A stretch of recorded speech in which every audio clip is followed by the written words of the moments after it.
Hello hello, j'espère que vous allez bien, je vous reprends pour un vlog.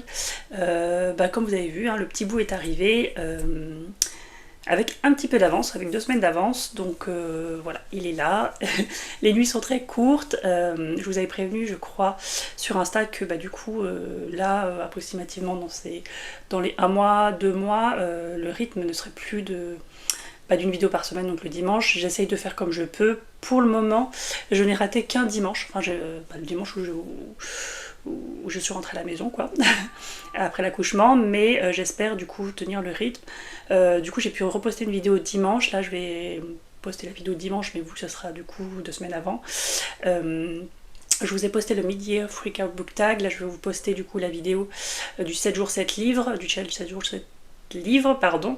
Donc vous, ça sera 2 semaines avant cette vidéo.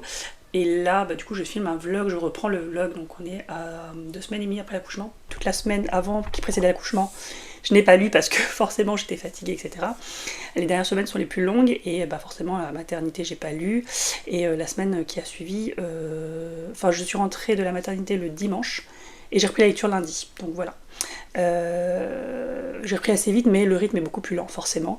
Et je voulais vous présenter du coup mes lectures. Donc la première c'est celle-ci donc, que j'ai commencé le lundi de mon retour. Le serpent et les descendants de la nuit de Carissa Broadbent, donc c'est le premier tome des couronnes de Nyaxia, donc chez Bookmark, donc dans la collection Lost Kingdom. C'est un beau pavé qui fait plus de 600 pages, oui c'est ça, plus de 600 pages, et j'ai beaucoup aimé. Voilà, c'est une duologie. Les 2 tomes sont sortis en VO, le deuxième tome est sorti je crois en 2020, soit fin 2023, soit en 2024, je ne sais plus.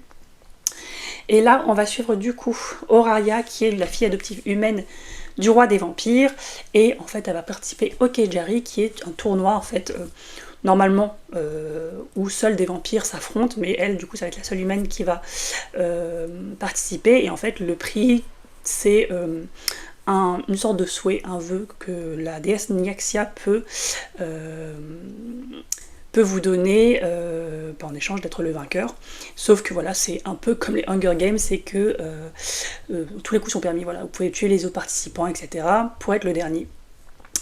Et elle veut y aller parce que justement elle veut faire le vœu d'être plus puissante, etc. Parce que elle vit dans la peur constante d'être bouffée par les vampires.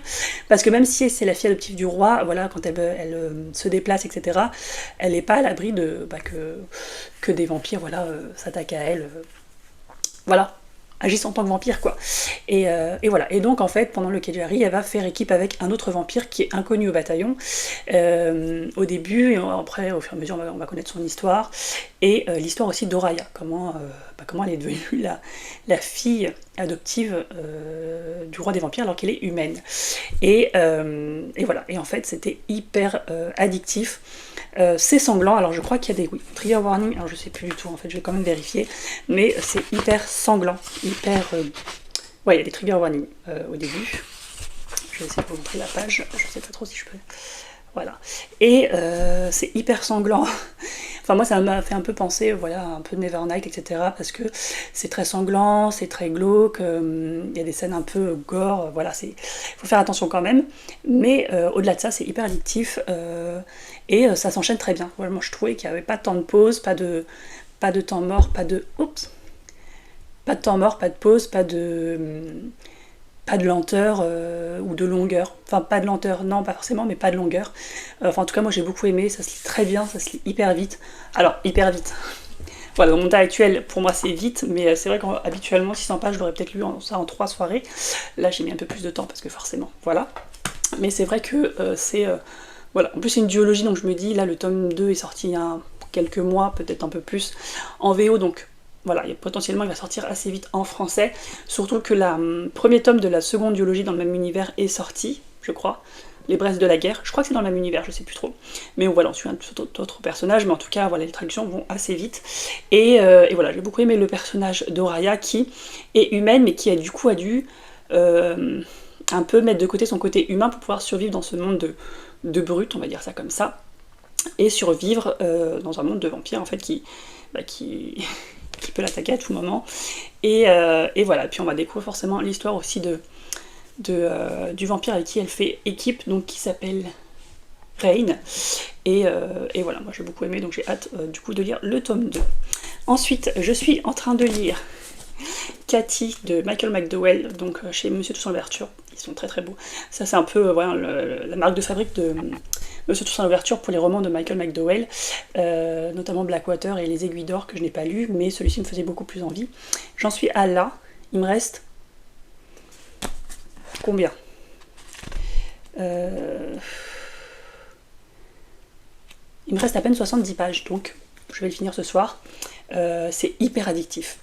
Donc là en fait on suit Philomela qui reçoit la lettre de son riche grand-père qui craint pour sa vie, qui est désormais aux mains d'une famille de crapules sans pitié, les Slape. Mais le temps presse car Cathy Slape, douée d'un don de voyance et d'un bon coup de marteau et sur le point d'arriver à ses fins, démarre alors une traque endiablée à travers l'âge d'or américain, mais qui poursuit qui car personne n'échappe à Cathy la furie. Alors je ne connaissais pas Michael McDowell, comme je vous disais, c'est le premier roman de cet auteur que je lis, et c'est aussi hyper sanglant. En fait j'enchaîne les lectures sanglantes, de toute façon on voit la couverture. Et en fait, Cathy, elle est vraiment... Je pense qu'elle est dérangée, mais c'est tellement addictif en fait, parce qu'on veut savoir jusqu'où elle va aller, et comment Philomela en fait va s'en sortir en fait, parce que Philomela en fait elle vient d'une famille plutôt modeste, elle est plutôt réservée, etc. Et Cathy elle est plutôt extravagante et elle est plutôt très avenante, etc. Et forcément elle a un grain, mais elle est vraiment sans pitié et c'est marrant parce que des fois quand elle agit, donc par exemple quand elle donne des coups de marteau, etc., et bah pour elle c'est oups, comme si c'était rien en fait. Moi c'est ça, c'est ce côté un peu psychologique qui me plaît beaucoup. Alors c'est sûr qu'il faut pas le prendre au premier degré parce que c'est sûr qu'on va se dire mais c'est pas très crédible, etc. Il y a des choses qui sont pas crédibles. Après ce roman a été écrit à un moment peut-être, je ne sais pas. Mais en tout cas il faut pas se dire que c'est... Enfin, c'est plus quelque chose en 1980.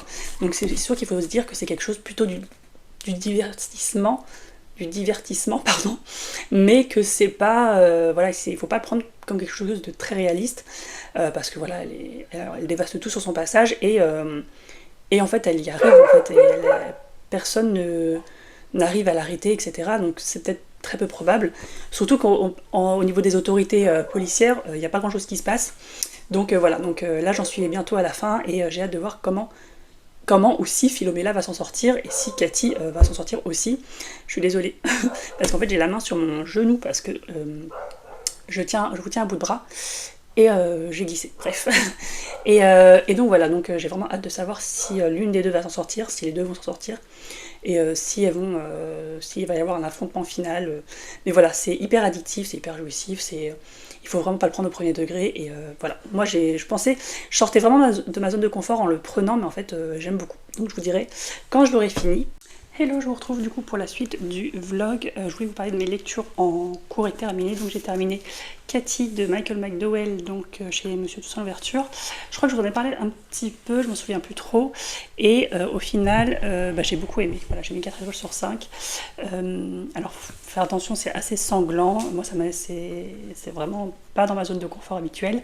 Mais j'ai adoré, voilà, c'est hyper addictif, hyper jouissif. Il est assez...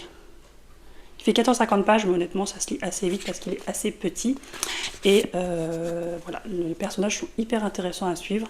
Donc Philomela, elle de base, est plutôt introvertie, mais ce que j'ai bien aimé en fait, c'est qu'elle prend son temps. Donc forcément, elle est dans un acte de vengeance, mais elle prend son temps et elle réfléchit, elle est plutôt posée et elle est altruiste. Voilà, c'est un peu la gentille de l'histoire, enfin c'est forcément la gentille de l'histoire, oui. Et par contre, j'ai adoré le personnage de Cathy. Alors je l'aime pas de base parce que c'est une méchante, mais je l'aime beaucoup dans le sens où elle est un peu folle, quoi. Je pense qu'elle a un grain dans sa tête, et elle agit souvent sous instinct et réfléchit qu'après. Et souvent après, même ses parents lui disent t'aurais pas dû faire ça, t'aurais dû attendre, t'aurais dû pas te précipiter, etc. Mais après, elle, c'est toujours des arguments en soi, mais je veux faire ça, et c'est vrai qu'elle est un peu se trimballe avec son marteau, donc elle en fait usage sur des personnes. Voilà, dès quelque chose qui lui plaît pas, de toute façon, elle sert de son marteau. Et ça, j'ai trouvé ça un peu loufoque. C'est un peu décalé, j'avoue. On m'a déjà dit que c'était un peu décalé aussi dans Blackwater, mais j'avoue que je n'ai pas lu Blackwater. Et voilà, c'était pas non plus la lecture du siècle, c'était pas non plus transcendant, mais c'était hyper jouissif. Comme je vous disais, on tournait les pages pour savoir en fait qui allait gagner en fait entre Cathy et Philomela, qui allait prendre le dessus, qui allait en gros anéantir l'autre en fait. Donc voilà, j'ai beaucoup aimé. Le seul petit bémol, je trouve que la fin était un peu précipitée. En fait, vous avez peut-être 4-5 chapitres, en sachant qu'ils sont vachement courts, où c'est fini en fait, et je trouve que c'était peut-être trop facile au niveau du dénouement. Voilà, peut-être pour ça aussi que j'ai mis que 4, mais voilà, dans l'ensemble c'est une très bonne lecture. Je pense découvrir d'autres romans de Michael McDowell. J'ai vu dans celui-ci par contre qu'ils avaient déjà mis les sorties de 2025, je crois. Oui, c'est ça, il y a deux... Il y en a une, il y a Cathy en 2024, plus Lune froide sur Babylone. Et en 2025, l'amulette et les élémentaires. Je vais peut-être plutôt lire des one-shots que ça saga Blackwater, je verrai bien. Bon, du coup, je suis désolée, je vous reprends, mais il est en train de chouiner, je pense que vous l'avez entendu. Oui, donc du coup, je disais, j'avais fini sur Cathy, et du coup, de base, je devais lire, je vais vous mettre la couverture là, parce que je peux pas prendre le livre, je devais lire Five Broken Blades, mais la fatigue m'a rattrapée, du coup, je pense pas le lire, j'ai lu quelques pages et je me suis endormie, et parce qu'en ce moment, il pleure pas mal, je pense qu'il commence à faire ses crises, il veut les bras, quoi, tout simplement, donc les nuits sont plus courtes que d'habitude, et même les journées. Donc je l'ai mis de côté, je le lirai certainement au mois d'août ou au mois de septembre. Mais du coup, parce qu'en fait c'est un univers assez complexe, de la fantaisie adulte, et il y a 5 points de vue différents, donc je me suis dit, avec mon état de fatigue, il faut quand même un travail de mémoire quand vous avez 5 points de vue différents, et être assez concentré, là, ce qui n'est pas du tout mon cas.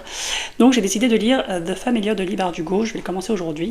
Il fait que 350 pages, et donc il est beaucoup plus court que Five Broken Blades, et puis vous n'avez pas 5 points de vue différents, donc, et puis ça fait un moment que je voulais lire. De base, je l'avais mis en sondage pour les lectures du mois de juillet, que je vous fais voter sur Instagram. Il n'a pas été choisi, mais finalement je vais le lire au mois de juillet quand même. Hello, du coup je vous retrouve pour clôturer le vlog, donc avec ma lecture qui est The Familiar de Leigh Bardugo. Bon, alors une fois n'est pas coutume, j'ai dû le prendre. Du coup, je vais vous parler de The Familiar de Leigh Bardugo. J'ai beaucoup aimé. Alors c'est très différent de ce qu'elle fait d'habitude parce que ça n'a rien à voir avec The Grey Shavers ou même La 9e maison. Là on est dans plus un roman historique avec un peu de magie, et donc à Madrid, donc dans les années où l'Inquisition existait encore, donc avec les chasseurs de sorcières, etc. Et donc on suit Lucia qui est aide cuisinière, je crois, dans une maison. Et la maîtresse de maison va un jour descendre et voir qu'elle a fait quelque chose pour elle qui tient du miracle ou de quelque chose comme ça. Et elle va essayer de s'en servir pour, du coup, des dons de Lucia pour s'élever dans la société. Et voilà, donc ils vont un peu l'exploiter, un peu la mettre en spectacle. Et du coup, ça va attirer l'œil de Antonio Pérez, qui est l'ancien secrétaire du roi, et aussi le roi du coup, et donc voilà, je vais m'arrêter là, mais du coup elle va aussi rencontrer un familier du coup qui a vécu des centaines d'années et qui a un secret qu'on va découvrir plus tard, et voilà, on va s'arrêter là. Donc ce qui concerne la magie, c'est très peu présent, donc de temps en temps on voit des petites choses, en fait ce qu'elle appelle sa magie, en fait c'est des choses un peu, voilà, pas très spectaculaire. Donc par exemple elle peut réparer des verres cassés, elle peut faire grandir une plante, etc. Voilà, donc c'est pas des pouvoirs non plus qui peuvent en gros tuer quelqu'un, etc. Quoique. Mais voilà, c'est pas des pouvoirs extraordinaires non plus. Et donc voilà, vous avez ça, vous avez un peu plus de magie un peu plus tard dans le roman, mais voilà, c'est pas ce qui prend le plus de place. Là j'ai l'impression qu'on est plus autour de la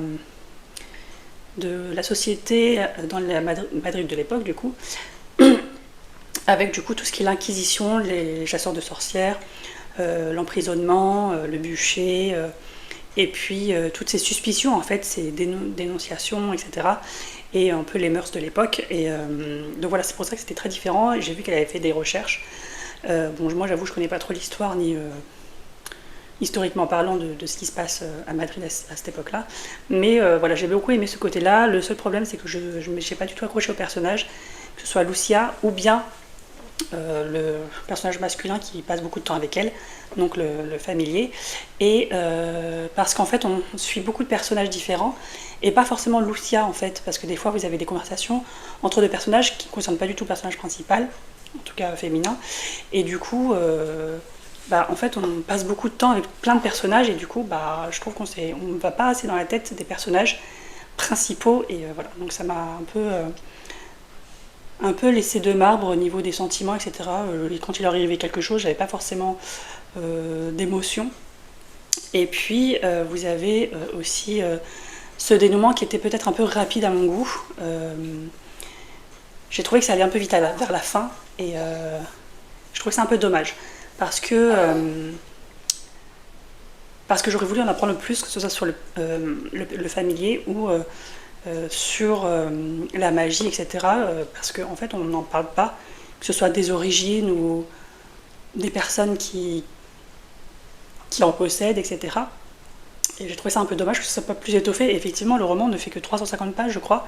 En tout cas, il fait moins de 400 pages. Pour un one-shot, c'est très court. Un one-shot, ce serait juste un roman historique, pourquoi pas. Mais là, en fait, vous avez toute cette histoire de magie où, en fait, elle se demande en fait d'où lui viennent ses pouvoirs, et en fait on n'a pas vraiment de réponse à la fin. Et d'ailleurs la fin, comme je vous disais, est un peu expédiée, mais c'est aussi... je vous donne peut-être le mal de mer en fait en faisant ça, mais j'essaie de le balancer pour qu'il s'endorme. Et ouais, c'est un peu précipité, et voilà, on n'a pas toutes les réponses à la fin, notamment concernant la magie. Et j'ai l'impression qu'il n'y avait pas vraiment d'intrigue au final, je sais pas. Mais en tout cas, j'ai beaucoup aimé en fait le contexte et cette histoire de magie et de challenge. Mais donc j'ai mis 4 étoiles, mais c'est vrai que tout ce qui est, on n'a pas beaucoup de réponses, on reste un peu sur notre faim à la fin, et je trouvais ça très court. J'aurais préféré peut-être qu'il fasse 100, même 200 pages de plus, mais qu'on développe un peu plus les personnages, et qu'on développe un peu plus leurs émotions, leur passé aussi, et j'ai trouvé ça dommage, voilà. Donc ça reste une bonne lecture, mais j'avoue que j'étais un peu déçue quand j'ai lu les dernières pages. Mais bon voilà, ça reste subjectif. Voilà, sur ce, n'hésitez pas à me dire si vous avez lu ces romans ou si vous tentent, et de mettre un petit emoji, qu'est-ce que je pourrais mettre, Scorpion pour The Familiar, ou peut-être autre chose, je ne sais pas, bref, peut-être un scorpion, voilà. Et, ou bien une pile de livres, comme vous voulez. Et puis moi je vous retrouve pour une prochaine vidéo qui sera probablement un autre vlog ou un bilan lecture.